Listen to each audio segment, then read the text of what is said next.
क्या लगता है ताजमहल डायरेक्ट धरती में बना? नहीं, पहले उसको किसी ने सोचा है कि ताजमहल ऐसे बनेगी, इनकी आकार ऐसी होगी, इनकी डेकोरेशन ऐसी होगी। पहले कि इंसान सोचता है। आप ताजमहल तो छोड़ो, आपकी घर भी अगर बना होगा तो पहले आपके पिताजी ने सोचा होगा कि इतने कमरे होंगे, इतने यहाँ पे बेडरूम होंगे, इधर से सीढ़ियां निकलेगी, यहाँ पे किचन होगी, यहाँ पे वॉशरूम होगी। हर एक इंसान की बात करें, कुछ भी करता तो पहले इंसान सोचता है।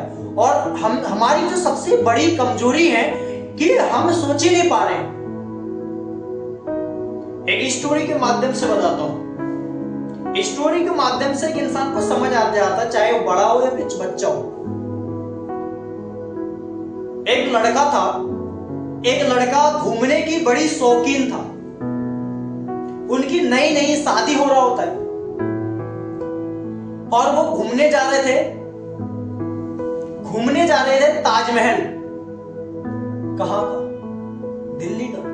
नहीं, आगरा का,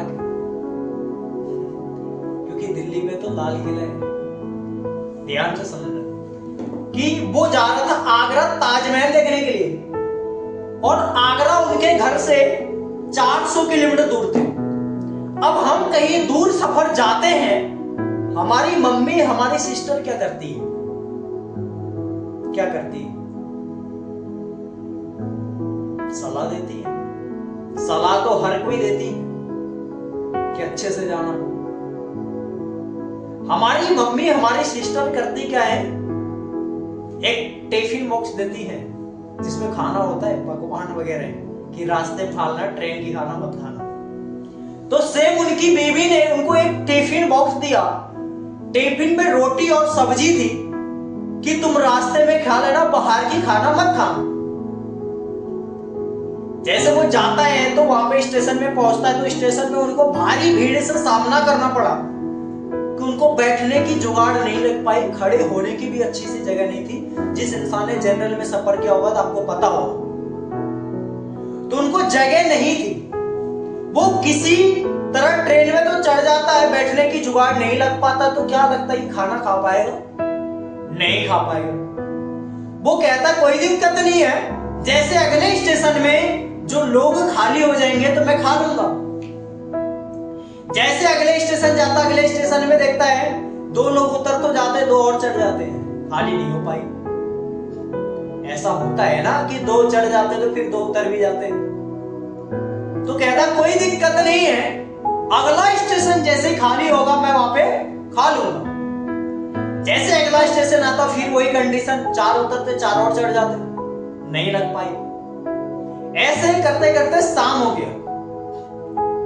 अब एक बड़ा सा स्टेशन आता है जिसमें लोगों को उतरना था, तो लगभग ही ट्रेन खाली हो चुकी थी। कभी कभी आपने ये सामना किया होगा कि लगभग ही ट्रेन खाली, कुछ लोग ही बचे।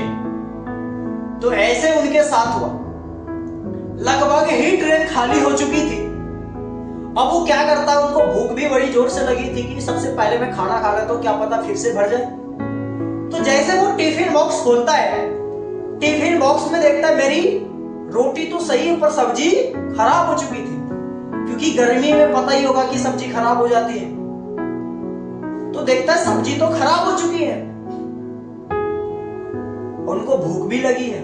तो क्या करता है, वो सब्जी को आउट कर देता है, क्योंकि खराब सब्जी थोड़ी खाएगी। सब्जी को आउट कर देता है, फिर रोटी बचता है, तो रोटी को क्या करता है, वो तोड़ता है।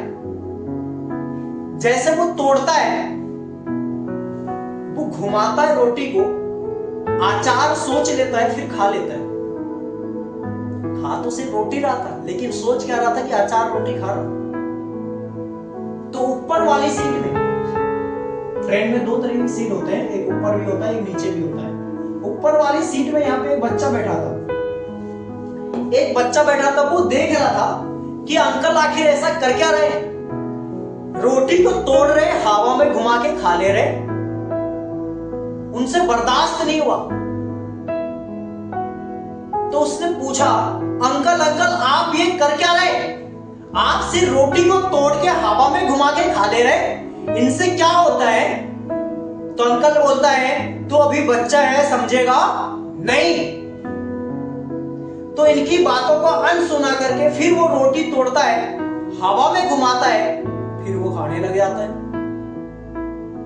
बच्चा परेशान था जानने के लिए, वो ये सोच रहा था अगर मैं ये ट्रिक जान लेता हूं तो हमारे पापा को कभी सब्जी लाने की जरूरत नहीं पड़ेगी, हमारी मम्मी को कभी सब्जी बनाने की जरूरत नहीं पड़ेगी।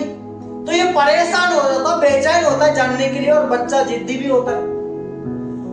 तो फिर रोटी तोड़ता है, हवा में घुमाता है और खाने ही वाला होता है। बच्चा उनका हाथ पकड़ लेता है, कहता है अब बताओ अंकल आप कर क्या रहे हैं।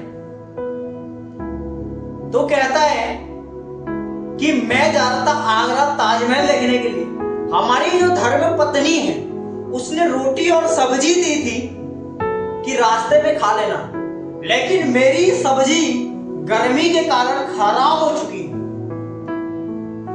और सब्जी खराब हो चुकी, मुझे भूख भी लगी थी, तो मेरे पास एक रोटी थी, तो मैं रोटी को तोड़ रहा हूं, हवा में घुमा के अचार सोच के खा ले रहा हूं।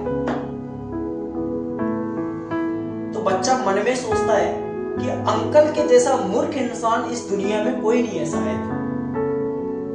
तो फिर बच्चा रिप्लाई करता है कि अंकल अंकल आप एक बात बताओ, क्या आपके सोचने से आपके अंदर अचार चली गई क्या? कह रहा नहीं। तो अगर आपको सोचना ही था तो मटर पनीर सोच लेते, एक रोटी और खा लेते आप। मटन चिकन सोच लेते, एक रोटी और एक्स्ट्रा खा लेते आप। लेकिन अचार ही क्यों? आप बताओ अचार ही क्यों सोचा? क्योंकि इनकी सोच बहुत छोटी थी। क्या थी? छोटी थी। ऐसे ही कुछ इंसान होते हैं, कुछ स्टूडेंट्स होते हैं, कई पर्सन सोचता है मैं पास ही हो जाऊं तो काफी है, वो फेल हो जाता है। कई पर्सन फर्स्ट डिवीजन लाके भी रोता है, क्यों? क्योंकि उसने मेहनत ज्यादा करी थी। कई पर्सन सेकेंड डिवीजन लाके तो डीजे बजवा देता है। अगर पैसे उनके पास होते तो ऑर्केस्ट्रा मंगवा लेता। हमें ज्यादा से ज्यादा सोचना चाहिए, कम से कम उनसे कम तो मिलेगा। क्यों? क्योंकि एक इंसान के सोच से हमेशा कम ही मिलता है, हमेशा कम ही मिलता है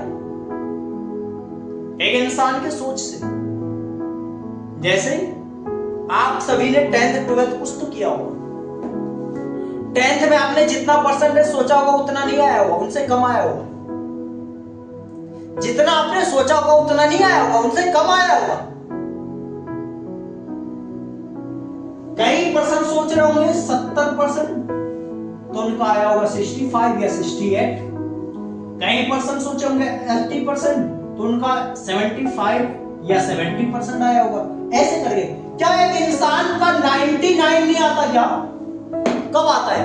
जब वो 100 सोचता है। क्यों? क्योंकि जितना हम सोचेंगे हमारा माइंड, हमारा बॉडी उतना ही काम करता है, और उतना काम करेगा तो रिजल्ट कम मिलेगा। हमेशा सोच से कम ही मिलता है। तो बड़ा सोचो। अगर आपको बड़ा करना तो बड़ा सोचो। अगर हम लाख कमाने की सोच रहे, लाख नहीं तो 70,000 तो कमा लेंगे, फिर भी 10,000 से ज्यादा है, 15,000 से ज्यादा है। अगर हमें 50,000 महीने की कमाना तो हमें 80,000 सोचना पड़ेगा, क्योंकि सोच से हमेशा कम ही मिलता है।